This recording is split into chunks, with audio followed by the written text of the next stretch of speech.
El próximo 15 de mayo, el Papa Francisco canonizará en la plaza de San Pedro de Roma a Charles de Foucault. Con este motivo, nuestra amiga, la teóloga Margarita Saldaña, acaba de publicar un libro sobre él. El libro lleva por título El hermano inacabado, Carlos de Foucault, editado por Salterre. Este volumen consta de dos partes, una semblanza biográfica y otra semblanza espiritual que desarrolla la vida del marabú cristiano, como le gustaba llamarlo a los tuareg. Del nuevo santo destaca Margarita que fundamentalmente fue un hermano inacabado que quería ser hermano universal. El libro cuenta con el prólogo de la también teóloga Mariola López Villanueva y con un epílogo de Nicolás Viel, religioso de los Sagrados Corazones, ambos amigos de Margarita. Pues contamos ya nuevamente aquí en Cruzando Fronteras con Margarita Saldaña, a la que le damos una bienvenida muy cordial. Margarita, ¿qué tal estás?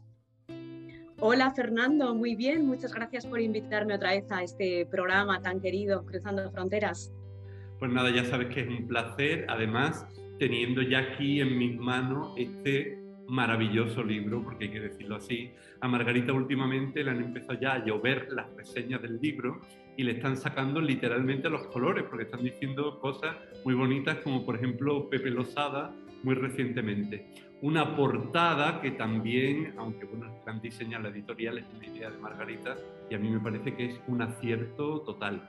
Si te parece, Margarita, al hilo de esta portada tan atractiva, me gustaría preguntarte en torno a la santidad y algunas de las cosas que tú afirmas en el libro, que decía que la santidad considerada como perfección no implica necesariamente la consecución de un estado moral intachable y bien rematado, sino bien al contrario, la apertura sostenida de nuestra fragilidad hacia el horizonte de un amor siempre más grande que nosotros. Bueno, yo creo que esa es la aspiración a la santidad que podemos sostener, porque si la santidad consistiera en un estado de perfección y acabamiento moral, pues nunca podríamos ni siquiera soñar de lejos, ¿no? El proyecto de santidad que Jesús nos propone y al que estamos llamadas y llamados, pues es ese proyecto de apertura desde nuestra fragilidad, precisamente a que el Señor nos vaya modelando, nos vaya haciendo, nos vaya atrayendo cada vez más hacia su corazón y desde ahí enviando también al mundo, ¿no? Y esa es la santidad que a mí me parece que permite, que nos permite aspirar, ¿no? Y que Carlos de Foucault precisamente pues, puede guiarnos también en este siglo XXI. Es una santidad que está muy lejos de aquella perfección que ya no nos dice nada, ¿no? Si consistiera en ser esos seres remataditos que nunca seremos. Bueno, Margarita, a mí realmente ya me tienes ganado para tu causa y para el libro. Y he de decir que después de haber leído también varios libros previamente sobre Charles de Foucault, que este libro presenta muchas novedades y que realmente es un descubrimiento de algunas dimensiones que desconocíamos. Quizá también, no solo porque tú formas parte de la familia espiritual de Charles de Foucault, sino también porque has tenido acceso a documentos en torno al proceso de canonización del ya inminente santo. Pero como hay alguien que te va a dar ahora una sorpresa y que va a hacer una valoración global del libro, pues vamos a dejar a esta persona que nos diga algunas pistas de el hermano inacabado Carlos de Foucault. Pues si te parece, vamos a escuchar la sorpresa. Muy bien. Querido Fernando, es un gusto participar en esta entrevista que estás haciendo con Margarita y poder comentar acerca de su libro, de su hermoso libro sobre el hermano inacabado, del que he tenido pues, la suerte de poder hacer el prólogo y de poder leerlo por anticipado, aunque ahora que he visto lo hermoso que ha quedado, tengo ganas de volver a leerlo despacio otra vez. Para mí la mayor aportación de esta este acercamiento a la vida de Carlos de Foucault, que se han hecho muchos. Primero es que es la primera mirada femenina que tenemos en castellano. No sé si en otras lenguas, pero yo sí que es la primera vez que acojo la figura de Carlos desde los ojos de una mujer. Una mujer con una especial sensibilidad nazarena, también por su pertenencia a la familia de Carlos de Foucault, y por el propio itinerario vital de Margarita. Yo creo que ella también se reconoce en sus búsquedas, en su anhelo de Dios, en su vida inserta entre los pobres, en su capacidad de arriesgar y de seguir buscando el Dios que le sale al encuentro de la manera más sorpresiva. Y lo que más me atrajo también y me ayudó personalmente de la lectura, de esa exploración y esa irradiación del hermano inacabado, es el carácter mistagógico del libro, que también nosotros somos iniciados a tomar parte en esa experiencia, a seguir ahondando nuestras propias búsquedas, a dejarnos sorprender, a no dejar de trabajarnos en nuestras relaciones. Creo que es un lugar de sombras muy frecuente para todos, ¿verdad? Las relaciones siempre podemos afinar más, siempre nos topamos también con un límite, ¿eh? Muchas veces no podemos amar del todo como quisiéramos, nos sentimos torpes. Y descubrir que Carlos también lo pasó, descubrir su impaciencia, su perfeccionismo, también que ese corazón se fue poco a poco ensanchando y que quizás no pudo tenerlo totalmente abierto y ordenado como habría querido. Todo eso nos da pie a entender también hoy la santidad como un camino de humanización y como un camino de abrazar nuestras fragilidades. Bueno, pues ante estas palabras tan luminosas de la prologuista de Mariola López Villanueva, ¿cómo te sientes al escuchar todo esto sobre tu libro? Bueno, me saca un poquito los colores porque el término que ella utiliza, mistagógico, que un camino mistagógico, que ya lo utiliza en el prólogo, pues es un término muy fuerte, ¿no? Y que me remite, pues, de alguna manera a esa misión que se me ha confiado de ayudar a otras personas a adentrarse en la vida de Carlos de Foucault para poder entrar en contacto quizá con su propia vida, ¿no? Con su propia búsqueda, su propio camino. Y es verdad que Mariola, con mucho cariño y con mucha finura, yo creo que ha detectado ese deseo que hay en mí y que procede también de mi propia confrontación interior, espiritual, con la vida de Carlos, al que llevo pues bastantes años conociendo y que siento que es como un hermano mayor en este camino de fe y en este camino de santidad, que desde sus propios inacabamientos, desde sus fracturas, pues viene también al encuentro de las mías. Y es precisamente pues ese descubrimiento el que yo quisiera transmitir al lector y por eso aprecio mucho, aunque ya digo que Mariola es extremadamente generosa, este detalle que ella señala, ¿no? como un itinerario mistagógico para adentrarnos juntos en la lectura del libro. Margarita, ¿realmente es la primera obra escrita por una mujer en torno a Charles de Foucault? En realidad, no escrita por una mujer, porque hay otras mujeres que han escrito, pero sí en castellano. A mí, que me conste, tampoco hay ninguna obra escrita en castellano por una mujer. Hay alguna en Estados Unidos, alguna en Inglaterra, pero no en España. Y precisamente este libro nace de alguna manera porque ante los pocos recursos bibliográficos que hay en España actualmente, yo pensé que quizá podría hacer alguna pequeña aportación. Si comparamos la gran cantidad de publicaciones que existen, por ejemplo, en Francia, pero también en Estados Unidos, sobre Carlos de Foucault, y vemos lo poquito que tenemos en España, donde apenas no, en realidad no se ha traducido jamás la correspondencia y apenas los escritos espirituales, pues es verdad que dan ganas de poder aportar algo, aunque sea pobre como en este caso mi obra. Bueno, pues ya iremos ahondando en esa pobreza, Margarita. Pero claro, Mariola no solo te ha hecho la valoración, sino que te lanza una pregunta. Así que si te parece, vamos a escuchar a ver qué te pregunta Mariola. Muy bien, qué sorpresa. La pregunta que yo le haría a Margarita sería cuál piensa ella que es su mirada propia sobre Carlos de Foucault. Esta mirada femenina, esta mirada que le brota también de su itinerario nazareno. La vida de Nazaret también es para ella el lugar de gracia, de fecundidad. ¿Desde dónde miras a Carlos, Margarita? Que quizás no ha sido mirado en otras ocasiones así. ¿Y qué es lo que más te atrae a ti personalmente de él? Gracias por este bello trabajo. Enhorabuena a los dos por regalarnos este espacio. Nos encontramos en el camino. Chao. Pues nos encontramos en el camino con Mariola, a la que le agradecemos muchísimo su presencia nuevamente en el programa. Y bueno, vamos a responderle, ¿no, Margarita? Es difícil responder a una pregunta tan honda, ¿eh? Y ya, bueno, agradezco muchísimo a Mariola tanto cariño como ha puesto en el prólogo, ¿no? Y en la lectura del libro.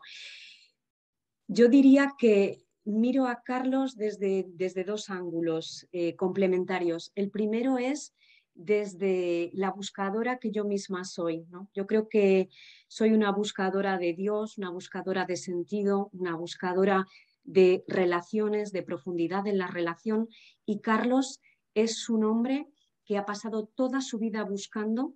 Ha sido al principio un explorador de desiertos, etcétera, pero después ha sido verdaderamente un buscador también de Dios, de sentido, de significado, de hondura, un hombre de diálogo. Y en ese vínculo de la búsqueda yo me encuentro muy profundamente con él. Y hay un aspecto de esa búsqueda que me cautiva particularmente y que ha sido poco explorado, o en todo caso poco puesto de relieve por los textos precedentes o por la mayoría, quizá también por la idea que tenemos de la santidad y que nos cuesta compatibilizar con esos aspectos menos bonitos de las personas. Y ese aspecto, entonces, esa dimensión desde la que yo le miro también son las sombras. Es decir, que Carlos de Foucault, en todo caso, desde mi lectura personal, es una persona, es un hombre que toda su vida está buscando a Dios y buscando la verdad de sí mismo en la relación con Dios y con los demás, pero que no llega nunca a realizar completamente aquello que desearía, porque sobre su propio camino se van cerniendo sombras permanentemente que, bueno, que le impiden llegar a ser el ideal que él se ha forjado de sí mismo. Y progresivamente va como consintiendo a esas fracturas, a esa fragilidad, a esas sombras, y va dejándose verdaderamente moldear por Dios y por la realidad. Entonces, yo diría que es esa dimensión también la que me fascina de él, en la que yo misma me encuentro y en la que yo creo que también el lector contemporáneo se puede encontrar, ¿no? La contradicción, lo no alcanzado, lo inacabado, la sombra, lo frágil, etc. Pues yo creo que seguro que Mariola va a agradecer mucho esta respuesta y también tantos lectores que están iniciándose ya en la lectura de este libro. Un libro que contiene dos partes o dos grandes partes fundamentalmente. La primera, la semblanza biográfica, y después la semblanza espiritual. Yo tengo aquí varios folios de citas, de subrayados, de 8 folios, de un montón de cosas y bueno, y seguro que los que lean van a subrayar muchísimo y se tendrán que ir parando, porque la vida de Charles de Foucault puede contrastar mucho con nuestro propio itinerario espiritual y vital. Y me parece que puede ser de una gran ayuda, de ahí la actualidad que puede enganchar tanto con nuestra sensibilidad actual sin quitar por ello hondura espiritual. Y después también la manera de escribir tan sencilla, pero al mismo tiempo con una novedad y con una profundidad que son muy, muy, muy resaltables. Si te parece, Margarita, con un cierto dinamismo, porque tenemos más sorpresas a lo largo del programa, hay también unos apartados, como es, por ejemplo, la exploración de la vida, que es toda esa primera parte biográfica, en la que, bueno, Carlos tenía ya como todos sus intereses muy bien pergeñados, lo tenía todo como muy organizado, pero el acompañamiento con un dominico, con el padre Ubelán, le va dando como un vuelco a su vida, bueno, más bien el vuelco a su vida se lo va dando el descubrir a Dios en ella. Mm. Bueno, esta primera parte, la semblanza biográfica, me parecía muy importante porque precisamente yo creo que a Carlos en España se le conoce poco y no se le termina de conocer bien, porque en España somos todavía dependientes de ciertas biografías que a lo mejor no tienen los datos históricos bien asentados, ¿no? Entonces, un poco el interés de esta primera parte es poder, a partir de la palabra misma de Carlos y apoyándome mucho en la correspondencia, que es donde se conoce verdaderamente al hombre más que en los escritos espirituales, pues poder mostrar pues esta primera parte, por ejemplo, como dices, de cómo él va viviendo, por ejemplo, su proceso de conversión no como un acontecimiento tumbativo, que es lo que la gente tiene en la cabeza, que un día fue a la iglesia de San Agustín y su confesor le dijo arrodíllese, confiésese, comulgue, y ya él supo que quería ser trapense, sino esto me parece bien interesante, poder mostrar la conversión como él mismo la describe durante toda su vida, como un proceso que tiene incluso una aurora y un proceso en el que interviene tanto el acompañamiento espiritual del padre Ubelán, que por cierto no era dominico, era un sacerdote diocesano, vicario de la parroquia San Agustín de París, tanto él como otras mediaciones humanas que él reconoce fundamentales en su proceso de conversión. Y esto también es muy bonito porque para Carlos todo lo que lleva a Dios pasa por las relaciones humanas. Y esto me parece muy significativo en nuestro mundo actual. Es una espiritualidad profundamente encarnada en los vínculos. Y bueno, a lo largo de toda esa parte biográfica, esa semblanza, que quiere ser, pues una semblanza es un retrato abierto, ¿no? Pues a través de todos esos capítulos voy recorriendo las distintas etapas de su vida, intentando resaltar en cada momento algunos datos que quizá no han sido tan puestos de relieve hasta ahora, me parece. Margarita, en la exploración de los deseos hay una cita concreta de Carlos que dice: Dios mío, si existe, haz que te conozca.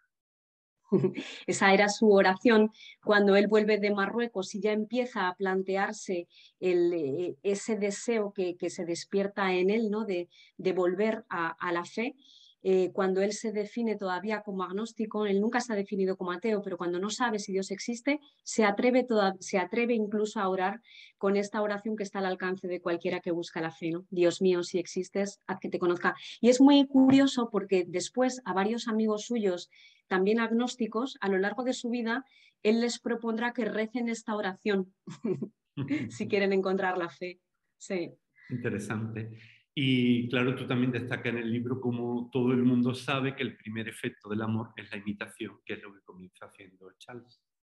Sí, bueno, en realidad es lo que comienza haciendo y lo que quiere hacer durante toda su vida, ¿no? Él ha descubierto profundamente, ha quedado fascinado por Jesús, sobre todo en su misterio de Nazaret, y toda su vida va a consistir en querer imitarle. Al principio y durante muchos años de una manera muy literal, que es muy bonito ver cómo va evolucionando, y ya hacia el final de su vida, en los años postreros, habiendo sido él mismo ganado por una gran libertad interior, pues una imitación que tiene mucho menos de calco que de identificación con aquel al que él llama el hermano mayor universal. Hablamos mucho de Carlos como el hermano universal, pero es muy bonito descubrir que para Carlos mismo el hermano universal es Jesús. Y después vamos viendo también en esta parte las mediaciones de la conversión. Y tú te detienes en varias ocasiones en cómo la propia familia de Carlos es una de esas mediaciones claras que le ayudan al propio encuentro con Dios. Sí, porque él había llevado en un periodo corto, a veces muy exagerado por los biógrafos, había llevado una vida bastante desordenada.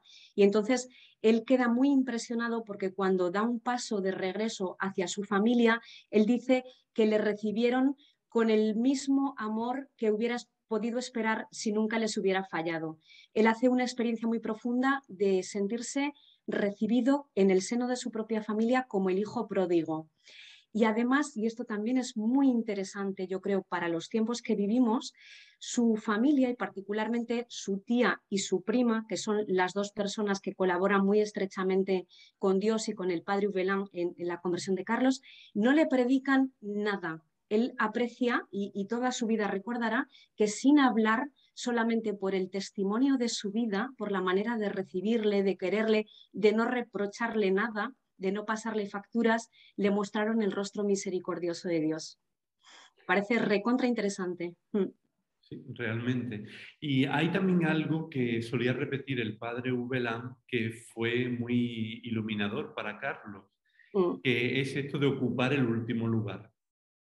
Sí, él en algún momento pues fue interiorizando esta idea que tenía el padre Ubelán, que Jesús ha ocupado de tal manera el último lugar que nunca nadie ha podido arrebatárselo.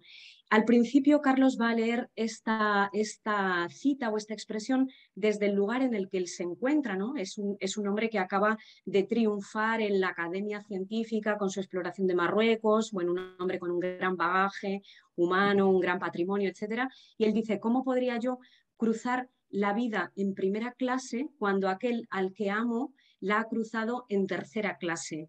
Y entonces de ahí, de ese deseo de identificarse con este Jesús en el último lugar, él elige entonces la trapa como orden que en ese momento le parece que es la única orden en la iglesia, el único lugar donde él podrá vivir la pobreza radical que él cree comprender que Jesús ha vivido durante su vida histórica. Después él va a evolucionar, pero al principio él parte de esa literalidad que le hace romper con la vida que tenía montada para emprender un camino que sorprendió absolutamente a todo su círculo.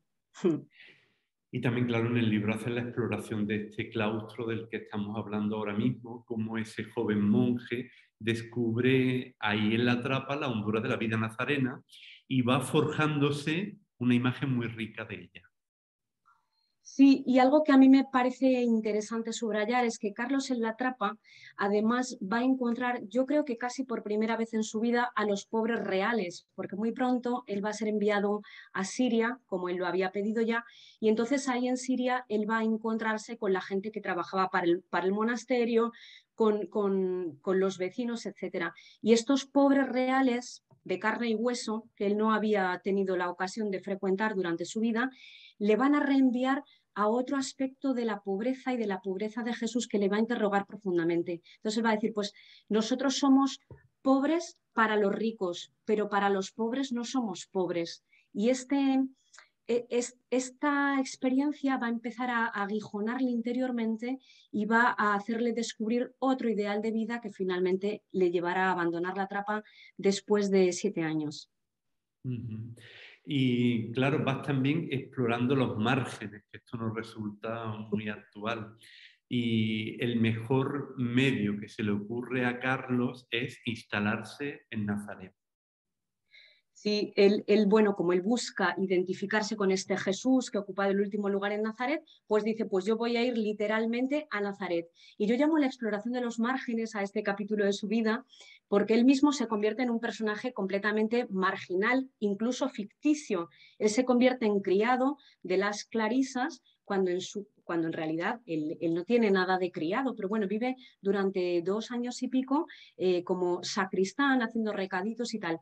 Muy pronto las clarisas van a descubrir que no es el tal criado que él dice ser, sino el vizconde Carlos de Foucauld, y enseguida van a empezar a intentar elevarle, y eso también ya le va a molestar mucho, y entonces otra vez va a intentar salir de ahí para seguir su camino. Y ahí es cuando empieza la exploración de la estabilidad. Bueno, digamos que ahí, entre medias, él va a decidir ordenarse sacerdote, él va a sentirse al final llamado al sacerdocio, se va a ordenar en Francia como sacerdote libre de la diócesis de Viviers, y esto también es interesante, este concepto de sacerdote libre, y va a marcharse ya al norte de África, que en el fondo es su amor de juventud, a ese fondo del imperio francés, que es la colonia, con los infieles, para poder vivir en principio su ideal de vida en la estabilidad de un cuadro que es Beniavés y que durará unos cuantos años. Y ahí en Beniavés, que precisamente en la clausura y el encuentro, él descubre la hospitalidad como una forma particular de hacer el bien y también de evangelizar. Sí, él en esa etapa de Beniavés se rige por un reglamento que le había escrito para futuros compañeros y quiere vivir la clausura que le ha descubierto en la trapa, porque para él sigue siendo el ideal de la vida. Esto no va a durar mucho, pero durante este tiempo de clausura, entre comillas, él hace dos cosas. Una, acoger en la fraternidad a esclavos, a muchísimas personas de paso, soldados, oficiales, etcétera, acoger la hospitalidad, que también es un tema bien candente en nuestros tiempos, y después también él pasa su tiempo yendo a visitar a los soldados y asistiendo a los soldados y a los enfermos. Entonces, estas dos dimensiones también como que le van poniendo en una dinámica misionera que terminará llevándole a Tamarrasset. Bueno, decimos que él todavía se ve más como monje que como misionero, pero ya hay también una idea que va emergiendo, que es la utilidad a las almas. Sí, y esto es precioso constatar cómo este es una especie de hilo rojo, ¿no? En su motivación profunda, siempre terminar haciendo aquello que es más útil a los demás. Y en un momento dado, él siempre que Jesús le dice, la vida de Nazaret se puede vivir en todas partes, vívela allí donde sea más útil para tu prójimo. Esto le terminará llevando pues a instalarse entre los tuaregs, a dedicar muchísimos años de su vida a trabajos lingüísticos sin ningún brillo, algo de lo que tampoco se habla mucho y que yo creo que en el libro he intentado ponerlo bastante en relieve porque es una faceta muy importante de su vida.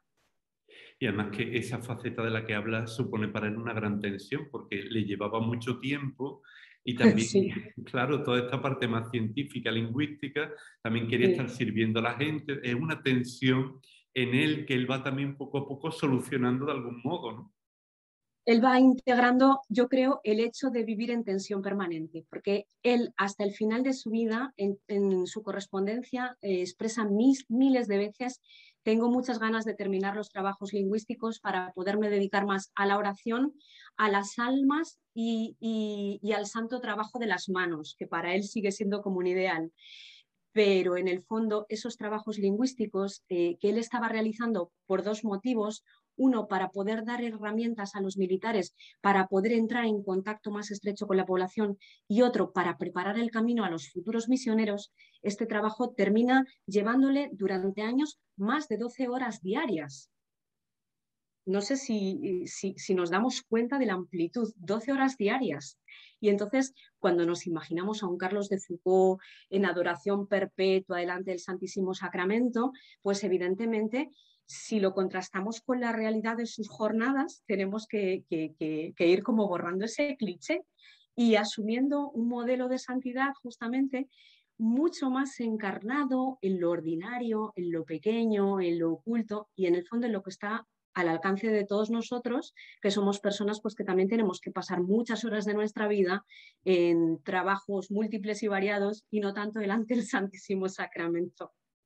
Y después seguramente que en la parte ya, en la parte más espiritual, en la semblanza espiritual, hablaremos también de lo que para él suponía la Eucaristía, porque desde luego es un hombre totalmente apasionado, de ahí esa tensión tan fuerte entre un trabajo científico y Sí. ese amor por estar oculto ahí delante de Jesús. Entonces, esta última parte ya de la semblanza biográfica, que tú titulas La exploración del horizonte, ahí ya vamos viendo cómo él se va dejando llevar por la itinerancia.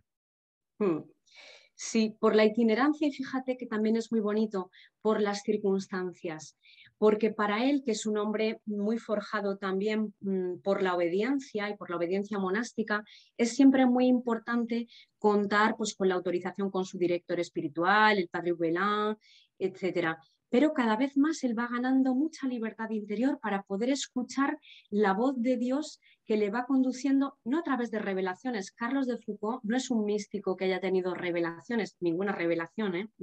Es un hombre que ha hecho una experiencia espiritual con mucha sequedad a veces en su vida y que va descubriendo la voz como las insinuaciones de Dios a través de las circunstancias.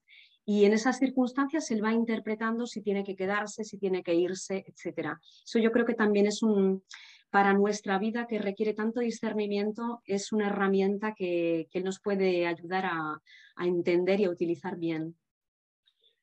Y hoy que hablamos tanto de la inculturación y de estar próximo a las sensibilidades culturales, también la manera de acercarse de Carlos al pueblo tuareg es difícilmente superable, ¿no?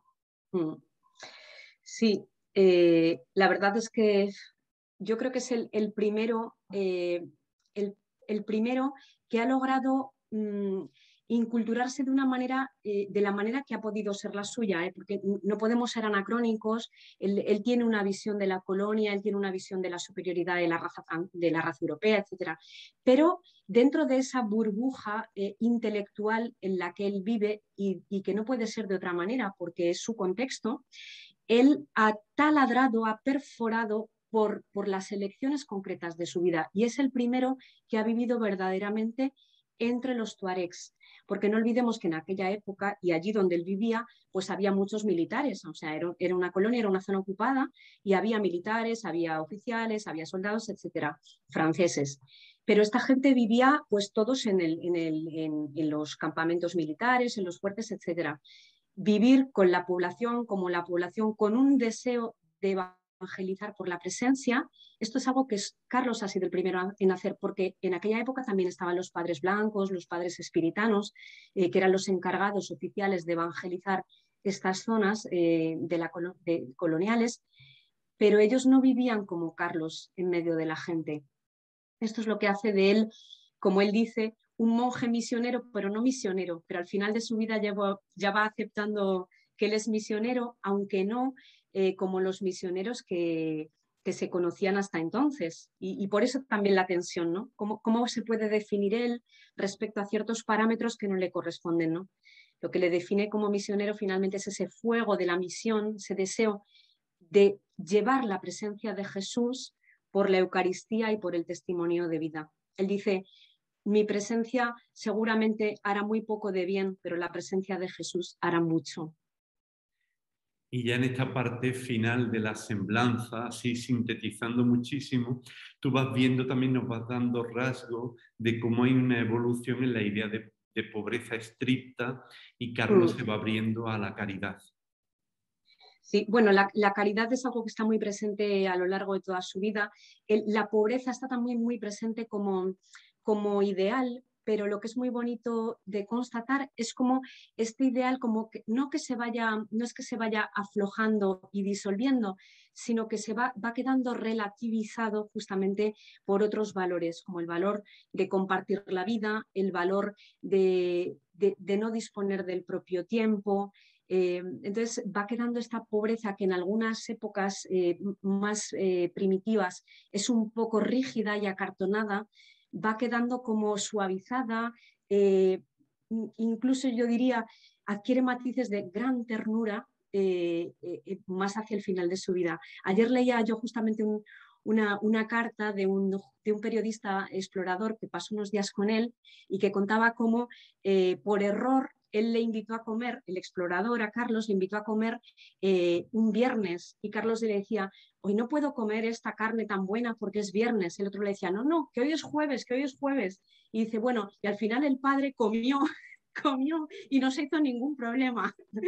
Esto al principio de su vida hubiera sido impensable, ¿no? Es decir, la pobreza y la austeridad puestas pues en función y en relación con otros valores superiores, ¿no? Como el encuentro, la caridad, el amor. Él decía al principio de su vida, el amor a Dios, el amor a los hombres es toda mi vida, será toda mi vida, yo lo espero, y al final de su vida vemos que verdaderamente ha sido así. Uh-huh. Margarita, esta nota de la flexibilidad realmente puede ser muy atractiva para todos los que queremos seguir a Jesús de alguna manera, ¿no? Y es una nota muy actual de lo que puede ser la santidad, cuando a veces podemos estar un tanto rígidos o acartonados con nuestras ideas, con nuestros planes, con nuestro... Sí. Y esta manera de estar también pendiente de los otros, de las circunstancias, del contexto, este tender puentes que hace Carlos de Foucault, me parece a mí que es algo que como que te hace respirar profundamente, ¿no? Sí, tal cual. Y por eso yo creo que su proyecto no su proyecto, sino el modelo, si podemos hablar así, de santidad que él propone, es tremendamente dinámico y actual. Y no precisamente por aquello que consiguió, porque Carlos de Foucauld es un personaje muy idealizado, es fácil ponerlo en una peana muy lejos de nosotros, porque está históricamente muy lejos, porque fue un hombre muy grande, muy grande. Pero cuando vamos al fondo de su vida, vamos descubriendo justamente como esas fisuras, como la portada del libro, ¿no? Esas fisuras, esos múltiples rostros que no terminan nunca de encajar y que nos remiten a nuestro propio camino, ¿no? Yo creo que solamente en la medida que también hacemos la experiencia de esa fragilidad abrazada, ¿no? De ser profundamente amadas y amados en nuestra pequeñez, pues en esa medida nosotros también vamos siendo personas pues flexibles, más tiernos, más pacientes, más volcados al otro, ¿no? Más capaces de acoger las circunstancias y lo que desconcierta. En ese sentido, Carlos, pues es verdaderamente un hermano. Y en ese sentido, este libro no es una biografía, sino que, como bien decía Mariola, es una mistagogía, porque no solo nos inicia, sino que nos empuja a vivir nuestro seguimiento de Jesús de una manera muy intensa, pero al mismo tiempo también muy fraterna y muy desde los valores del Evangelio. Así que el que se lea el libro, que sepa que luego este libro tiene sus consecuencias para la vida. Margarita, también hay, si te parece, vamos a cruzar el charco y vamos a irnos no al Atlántico, sino al Pacífico, porque desde allí van a hacer también una valoración sobre el libro. En primer lugar, me gustaría mandar un abrazo grande para Fernando Cordero, hermano de congregación, y para todos los amigos y amigas de Cruzando Fronteras.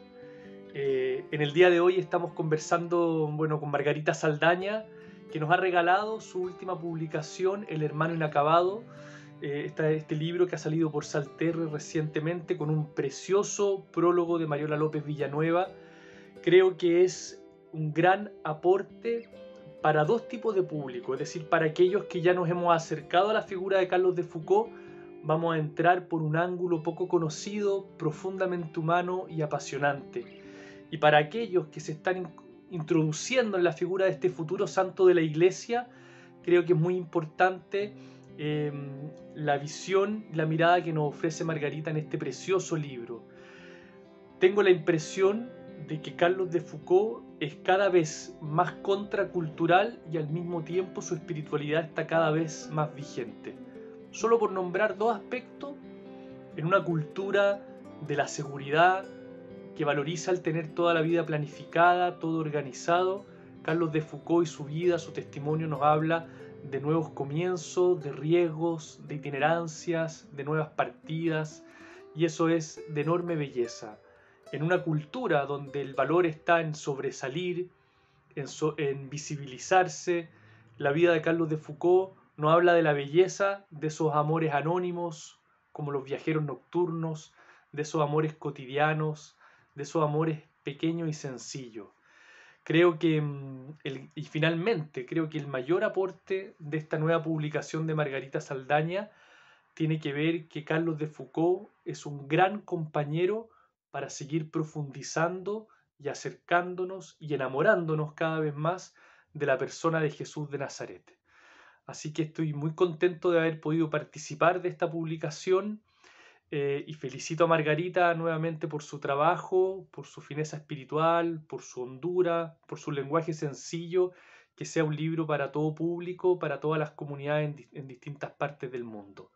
Así que un abrazo, felicidades a su autora y una alegría poder estar nuevamente aquí en Cruzando Fronteras.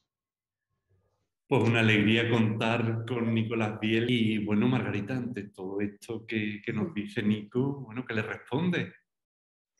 Bueno, primero que Nico, como Mariola, es un amigo y por lo tanto no es muy objetivo, es muy generoso y muy cariñoso.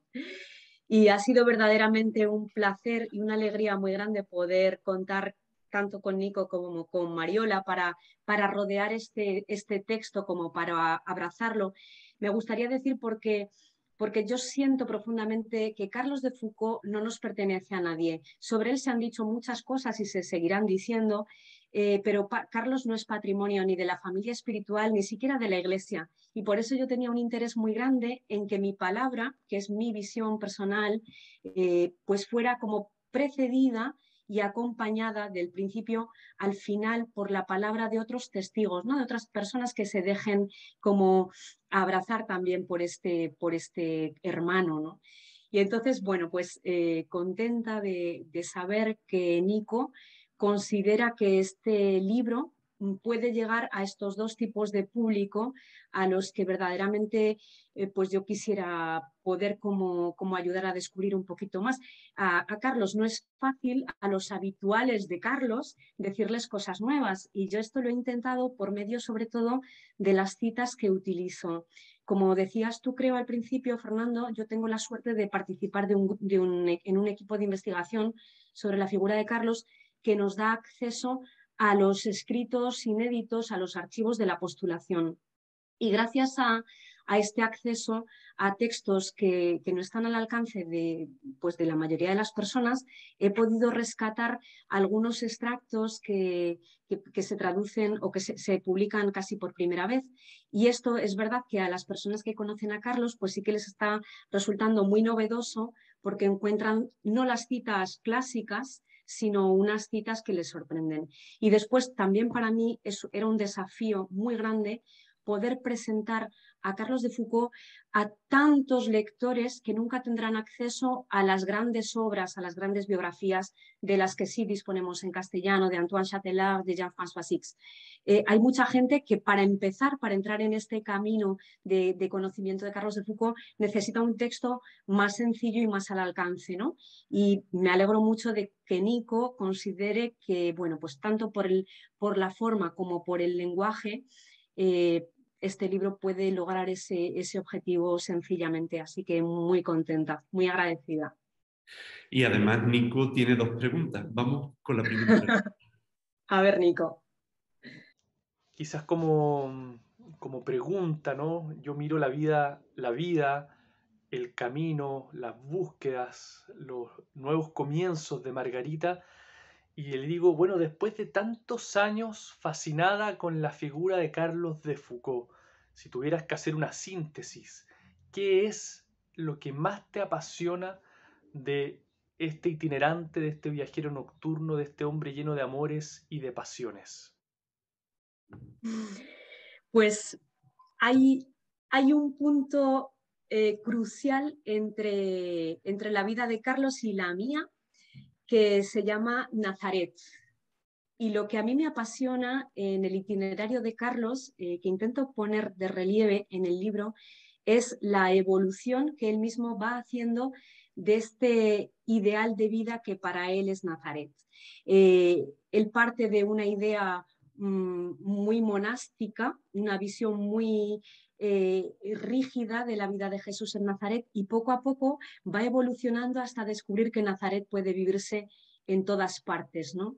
Y ahí es donde yo me siento muy en comunión con él, porque también Nazaret, como quizá muchas personas que ven este programa sepan a través de mis otras obras, pues es para mí como el eje de mi experiencia espiritual, ¿no? Y una gran novedad, una gran noticia para la iglesia de hoy en día, ¿no? Una iglesia llamada a ser una iglesia nazarena, ¿no? En la irrelevancia, en la cotidianidad, en lo pequeño, etc. Entonces, a mí este aspecto de Carlos, de ir descubriendo cómo Nazaret se va declinando a lo largo de la vida de maneras muy diferentes, me viene muy al encuentro. Y yo creo que también puede ayudar a la gente a hacer como una profundización en su propia experiencia de cómo encontrar a Dios en lo profundo, en las entrañas, en las costuras de lo cotidiano. Y vamos entonces con la segunda pregunta de Nico. Le preguntaría a Margarita a propósito de la figura de Carlos de Foucault, si no crees que la iglesia post pandemia debiera ser una iglesia más foucaultiana, es decir, una iglesia donde haya menos cálculo, donde haya más cercanía al pobre, donde haya más itinerancia, donde haya más sencillez, más amor por lo pequeño, por los riesgos. ¿Te gustaría y estás de acuerdo que quizás la vida de Carlos de Foucault es una pequeña luz para volver a soñar la iglesia después del tiempo de pandemia? Yo creo que no solamente es un sueño, sino que de alguna manera está siendo ya una realidad, porque ya el Papa Francisco al final de la Fratelli Tutti hizo una alusión a Carlos de Foucault como inspirador de sueños, como el inspirador, uno de los inspiradores de ese sueño de la fraternidad universal. Y Francisco no deja de dar pasos que conducen a toda la Iglesia en esta dirección. No tenemos más que ver este gran movimiento de la sinodalidad, este deseo de ponernos a todos y a todas en marcha, caminando juntos, todos los estados de vida, todos los ministerios, etc. Esto en una inserción clarísima en estas coordenadas que nos toca vivir y sufrir con todo el resto de la humanidad, ¿no? Desde la experiencia de que el hecho de ser creyentes no nos ahorra nada de lo humano, ¿no?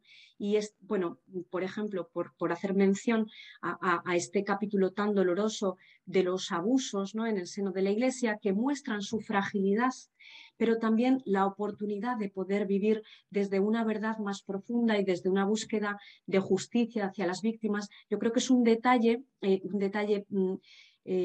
un detalle dicho con todo el respeto hacia las víctimas, pero quiero decir, esta dimensión pone de relieve esta dinámica, ¿no?, de, como dice Nico, de esa iglesia cada vez más quizá nazarena, que yo siento que lo va siendo, ¿no? Porque vimos una iglesia que está cada vez más despojada, a veces a su pesar, de privilegios, de prebendas, y esto no puede más que hacernos bien, ¿no? Como dice Víctor Codina, al que yo aprecio tanto, ¿no?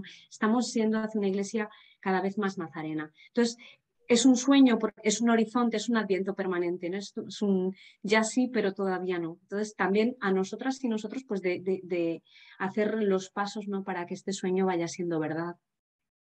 Agradecemos mucho a Nico su aportación y sobre todo su presencia aquí entre nosotros en Cruzando Fronteras. Margarita, hemos de continuar con la gran segunda parte del libro, que es toda esa semblanza espiritual, con una gran palabra: irradiación. La irradiación es un término, en francés, le rayonnement, en fait, es un término que Carlos utiliza a veces como para hablar de la presencia de Jesús, ¿no? Jesús irradia, ¿no? Y yo creo que de alguna manera a él le define en su manera de situarse como evangelizador, que no pasa tanto por la palabra, ni por la acción evangelizadora concreta como los misioneros al uso, sino por el testimonio de vida. Un testimonio que va irradiando, ¿no?, que se va expandiendo, que va despertando preguntas, que va generando vínculos de amistad, de fraternidad con unos y con otros. Parece que es un término bonito para tratar de, no de definir, pero sí como de apuntar algunos rasgos de este talante espiritual de Carlos. Y me parece que es también muy bonito todo el recorrido que tú nos vas indicando en la relación con Dios de Carlos de Foucault, todo ese proceso, su evolución. Bueno, es que es una evolución muy larga y me parecía importante señalarla, porque a veces pensamos que los santos son personas que una vez que, aunque hayan llevado una vida muy azarosa, ¿no?, una vez que se convierten, pues ya entran en un camino así lineal y en el que no van a tener dificultades y van a tener visiones, etc. Bueno, no, yo quería poner de relieve que Carlos en su camino de relación con Dios ha experimentado muchas fases, ha vivido experiencias como las que vivimos nosotros en nuestra vida de oración, de sequedad, de tribulación, bueno, todo eso que forma parte normal de la vida espiritual y que, bueno, quizá donde la gracia viene a encontrarle es en ese ir modelando sus deseos de perfeccionismo para dejar que simplemente Dios vaya ocupando cada vez más lugar en su vida, ¿no? Carlos tiene una espiritualidad muy afectiva, él es por una parte tremendamente racional y riguroso, es un científico, pero también tiene un corazón y una sensibilidad a flor de piel, ¿no?, que en su relación con Dios deja ver un amor profundísimo. Hay otra cosa que tú afirmas, que la tengo por aquí subrayada, que es que al contacto con sus límites, Carlos crece en realismo y crece Mm, también en humildad. mm. Sí, sí, sí, porque a veces hay circunstancias que le dan ciertos bofetones y en las que él se reconoce no haber estado a la altura, ¿no? Y bueno, yo soy muy, como muy aficionada al realismo humilde, ¿no? No a la humildad, no a la falsa humildad, sino al realismo humilde, ¿no? Al hacernos conscientes de nuestra verdadera medida de criaturas. Esta yo creo que es la humildad, ¿no? No hace falta bajar de ninguna parte porque en el fondo ya estamos abajo, somos polvo, somos poca cosa. Y Carlos se va dejando como cada vez más atrapar por esa experiencia interior de que siendo poca cosa, el Señor puede hacer muchas cosas a través de él y él es amado profundamente, ¿no? Y ese realismo humilde me parece que habla también hoy en día, ¿no? También al hilo de lo que decía Nico, ¿no? En una sociedad que nos manda a brillar, sobresalir, etcétera, pues esta llamada, ¿no? A vivir en lo que somos, en nuestra propia verdad, pues nos hace más realistas y a la vez más humildes y entonces nos capacita más para vivir relaciones auténticas, pues de tú a tú con el otro, ¿no? Con la alteridad.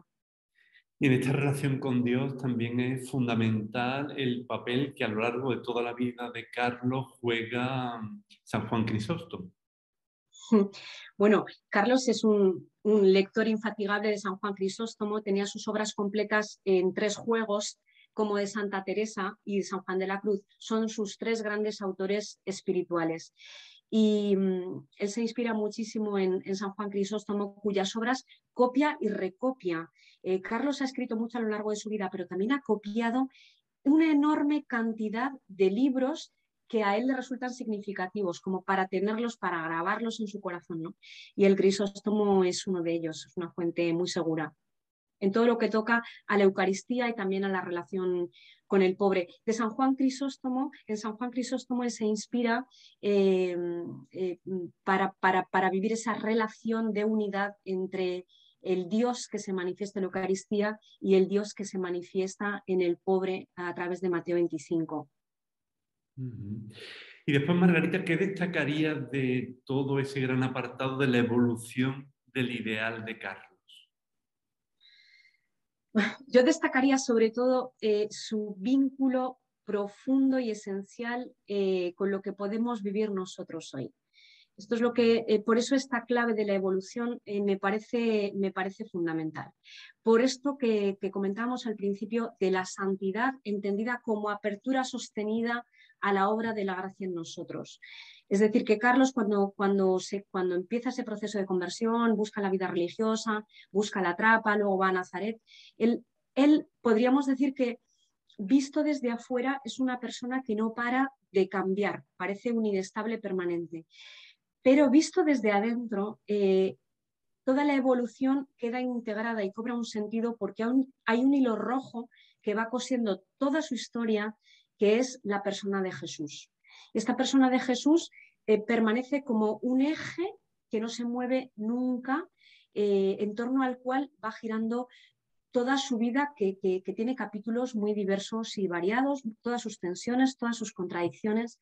Y a mí esto me habla hoy de la necesidad profunda que tenemos de enraizarnos en la persona de Jesús para poder vivir desde él todos los cambios, todas las pandemias, todas las crisis, todas las transformaciones que nuestro mundo actual no nos ahorra, ¿no? Entonces, si tuviéramos verdaderamente un eje, como lo tiene Carlos, un eje sólido, él se cimenta en la palabra de Dios y en la Eucaristía. Él quería que la Biblia y el Santísimo estuvieran siempre iluminados en su capilla con una misma lámpara para mostrar esta unidad profundísima, ¿no? entre la palabra y la Eucaristía. Pues si estuviéramos verdaderamente cada vez más enraizados en esta persona de Jesús, yo creo que podríamos vivir con mucha más holgura y anchura esas circunstancias que nos llevan a evolucionar, pues a veces mucho más y mucho más deprisa de lo que nos gustaría. Y claro, en toda esta evolución del ideal aparecen las sombras a las que aludías antes, que invitan a acoger realmente a un hombre que está en camino, siempre imperfecto, siempre en construcción, como la portada, ¿no? Sí, Y las sombras, claro, las sombras son capítulos de los que personalmente intentamos no hablar, ¿no? Cada uno intenta disimular sus zonas de sombra como mejor puede, porque normalmente son dimensiones que no nos gustan. Y si no nos gustan de nosotros, mucho menos nos van a gustar de los santos, porque claro, los santos se supone que son modelos para nosotros. Y lo que yo intento mostrar es que se puede ser santo sin haber llegado nunca a superar ciertas zonas de sombra, y que ahí es donde radica precisamente nuestra esperanza, porque en ese inacabamiento estamos siempre necesitando de Dios. Entonces, bueno, yo recupero algunos aspectos de la vida de Carlos que me parece que proyectan permanentemente sombras y que tienen que ver con los lugares que precisamente son más queridos para él, porque claro, las sombras más dolorosas son aquellas que percibimos en aquello que nos gustaría vivir bien, ¿no? Entonces a Carlos le pasa lo mismo. Hay ciertas sombras que él va a encontrar de dificultades tremendas en ciertas relaciones personales, él que quiere ser el hermano universal. Hay ciertas sombras que se proyectan en él cuando concibe la colonia, el colonialismo, el sistema, él que quiere verdaderamente entregar su vida en medio de los musulmanes y de los tuaregs, y no consigue superar ciertos modelos que ha recibido, ¿no? Por su medio y por su iglesia y por su mundo político. Y hay ciertas sombras que se despiertan también al final de su vida con respecto a la Primera Guerra Mundial, ¿no? Él también, que quiere ser hermano universal, tiene una posición política muy definida respecto a la guerra que no nos gusta ver. Nos gustaría ver en él una especie de Gandhi y un pacifista, y descubrimos que no lo es y no lo ha podido ser, porque él hasta el final de su vida es un oficial del ejército francés, o sea, él no deja nunca de vivirse en cierto modo así. Entonces, en medio de esas sombras y de esas contradicciones y tensiones, cómo él va evolucionando hacia el encuentro. Por ejemplo, yo digo siempre, él respecto a la guerra, él tiene la idea de que la guerra tiene que ser una guerra no solamente justa, sino también larga, no solamente para vencer, sino para aniquilar a Alemania. Y sin embargo, él que afirma esto, al mismo tiempo no deja nunca de socorrer a si hay algún soldado alemán, nunca deja de relacionarse personalmente con los alemanes que se cruzan su camino. Entonces, es en este va ir y venir que encontramos la grandeza y la debilidad de un hombre cuya santidad no está terminada. Y yo creo que también por eso podemos sentir que es hermano universal, porque nos encuentra universalmente allí donde estamos y no donde nos gustaría estar, ¿no? Allí donde estamos. Ahí su universalidad es una universalidad quizá como la de Jesús, ¿no? Desde abajo, desde dentro. Y él, que ciertamente quiere ser hermano universal, hermano de todos, esto no depende solo de la voluntad de Carlos. Claro, depende también de que los demás le reconozcan como tal o no. Y de hecho, le va a costar mucho tiempo que los tuareg le permitan, por ejemplo, instalarse entre ellos, ¿no? Pero qué bonito es que cuando él muere, su gran amigo tuareg, Musa Agamastán, que era un jefe tuareg, el jefe tuareg más importante, le escribió a su hermana Mimi, una carta preciosa diciéndole: el marabú cristiano, estoy llorando, le dice, estoy llorando porque el marabú cristiano no ha muerto solamente para vosotros, ha muerto también para nosotros, y espero que nos encontremos un día en el paraíso. Yo creo que esas palabras postreras, y también el hecho de que Carlos, una vez que fue asesinado, fue enterrado con 3 musulmanes, en la misma fosa con 3 musulmanes, es un ejemplo de este cumplimiento de su deseo de ser hermano universal, de la manera posible y no de la manera que él quizá hubiera imaginado, ¿no? Como también dejándose poner, dejándose hacer, dejándose recibirlo. Mariola también en el prólogo le gusta esto del marabú cristiano. ¿Qué significa exactamente marabú, Margarita? Pues un marabú en la tradición musulmana es una especie de hombre como santo, pero no santo de altar, digamos, sino un hombre pues de confianza al que se le puede pedir consejo. Y Carlos, que había hecho un viaje a Marruecos desde, bueno, cuando era joven, antes de su conversión, él ya desde entonces a veces se llamaba a sí mismo Marabú o el viejo Marabú. Y después, durante toda su vida, él habla de sí mismo también como Marabú y se refieren a él como Marabú muchas veces los tuaregs, el Marabú. Margarita, también tenemos que hablar un poquito, aunque ya hemos hecho referencia a ello, pero yo creo que también es tu tema, ¿no? Que es cómo Nazaret se va convirtiendo poco a poco en un lugar interior en el que efectivamente Carlos nunca saldrá ya de ese Nazaret interior. No, sí, y eso es precioso porque cuando se observa de cerca la evolución de este concepto de Nazaret en él, se descubre que nuestros propios ideales de vida, aunque vayan cambiando a lo largo del tiempo, siempre se remiten a un fondo esencial que permanece, ¿no?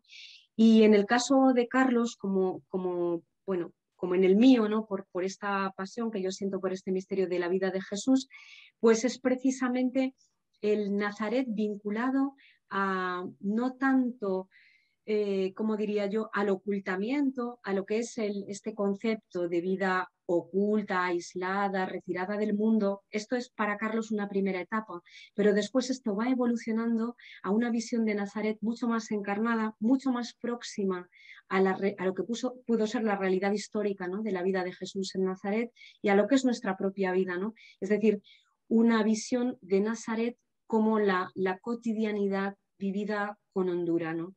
Él al final de su vida tiene citas muy bonitas en sus cartas, ¿no? Cuando él dice, me paso el día yendo y viniendo de mi mesa a la puerta y de la puerta a la mesa de trabajo, porque se pasa la gente el día entero viniendo, a veces para pedir una cerilla, a veces para pedirme un favor, a veces para contarme una noticia, y él dice, tengo que ir siempre porque si hoy no me levanto para ir a abrir la puerta, a lo mejor mañana nadie vendrá.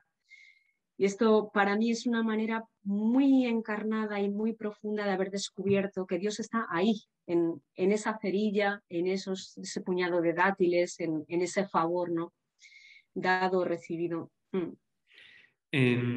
También indicas en el libro que la salida permanente de Carlos parece movida por tres grandes búsquedas: el más, la imitación de Jesús y la respuesta misionera. Bueno, el más es, Carlos es un hombre de más. Es un hombre ya forjado por el magis. Él pasó un tiempo con los jesuitas, pero yo creo que lo que más le marcó no fue eso, sino su propio deseo de perfección y de ir siempre hasta el tope de sus posibilidades. Es un tipo profundamente embarcado en el máximo, ¿no? Y esto es su gran calidad y a veces también su gran defecto. Entonces, esta es una de sus búsquedas. Él va a ir siempre a buscar lo más interesante, lo más profundo, lo más pobre, etc. Y a nivel espiritual, bueno, el lector irá descubriendo cómo se declina ese más. Y la imitación de Jesús, pues de la que hemos hablado ya, verdaderamente es como, digamos, la motivación profunda que le pone continuamente en marcha y que le desestabiliza muchas veces porque él quisiera a veces como reducir a Jesús a lo que él ya sabe y no puede porque Jesús le hace salir continuamente de los moldes, siempre muy pegado a la palabra, porque Carlos es un hombre profundamente contemplativo a través de la palabra, un contemplativo encarnado en la palabra de Dios, que lee, él dice, tenemos que leer y releer, meditar y remeditar el Santo Evangelio, y continuamente va y viene. Y después la búsqueda misionera, porque como decía antes, él poco a poco va saliendo de ese filtro que se había puesto a sí mismo de no, yo soy ermitaño, yo no soy misionero, bueno, un poco a lo mejor, pero no tanto, hasta descubrir que en el fondo lo que importa es verdaderamente la utilidad a las almas y llevar la presencia de Jesús. Y bueno, si eso es ser misionero, pues seamos misioneros. No como los misioneros al uso, y por eso yo creo que también Carlos es un testigo para la iglesia en salida que nos invita a vivir el Papa Francisco, una iglesia que, como decía, pues tiene mucho más que ver con el testimonio de vida, con el compromiso cotidiano, que con los grandes discursos, ¿no? Y bueno, Carlos en el desierto ni hacía proselitismo ni bueno, ni bautizaba prácticamente a nadie, y sin embargo, pues es el gran misionero que hemos llegado a conocer, ¿no? El gran evangelizador. Pero sus métodos yo creo que son interesantes de releer. Margarita, para ir terminando, te invitaría a que en la página 174 del libro, en ese último capitulito antes del epílogo, Vamos a que ver. tiene un párrafo con unos interrogantes de tantas cuestiones que hoy nos despierta Carlos de Foucault, pues que tú pudieras leernos con tu voz nazarena, estas preguntas para que queden también en nuestro interior. Para quien desea escuchar, la vida de Carlos de Foucault despierta cuestiones que siguen interrogando hoy. ¿Cómo es mi relación con Dios? ¿Cuál es mi ideal espiritual y de qué manera va evolucionando con el paso de los años? ¿Qué lugar ocupan los demás en mi vida? ¿Por dónde corren mis intereses, mis ocupaciones, mis razones de vivir? ¿Hasta qué punto me siento disponible para una hospitalidad cada vez más abierta y auténtica? ¿Soy capaz de reconocer y acoger mis propias sombras? ¿Sigo sintiéndome en actitud de salida o me he acomodado? ¿Arde en el fondo de mis entrañas el fuego de la misión compartida? ¿Apuesto por una iglesia cada vez más sinodal, donde todas y todos puedan ofrecer la singularidad de su propia voz a la sinfonía común? Bueno, pues yo creo que son unas preguntas que calan mucho, que las dejamos ahí. Ojalá el próximo 15 de mayo podamos encontrarnos en la Plaza de San Pedro para celebrar a este hermano universal, a este hermano que quiso ser, desde su fragilidad, hermano de todos. Pero antes de terminar, Margarita, ¿estás ya ideando alguna nueva obra? No, por ahora voy a disfrutar de esta. Muy bien, porque, bueno, pero seguro que ya estarás trabajando en algo. Pues sí, vamos a disfrutar ahora de esta y sobre todo de la invitación a el hermano inacabado Carlos de Foucault, de Margarita Saldaña Mostajo, editado por Salterre. Un libro que vamos no solo a disfrutar, sino que es un libro que va a calar hondo en nuestras vidas. Pues Margarita, 1.000.000 de gracias por tu presencia, por el regalo de tu vida nazarena y también por el regalo de esta biografía en español de Carlos de Foucault con tantos textos inéditos de la vida de este inminente santo. Muchas gracias a ti, Fernando, por el cariño de siempre y bueno, a los amigos de Cruzando Fronteras y nada, con muchas ganas de vernos ese 15 de mayo en Roma y sobre todo de encontrarlos ahí en el fondo de la vida cotidiana, que es donde anda el Señor. Pues ahí en esa cotidianidad nos sentimos todos conectados. Hasta muy pronto, amigos.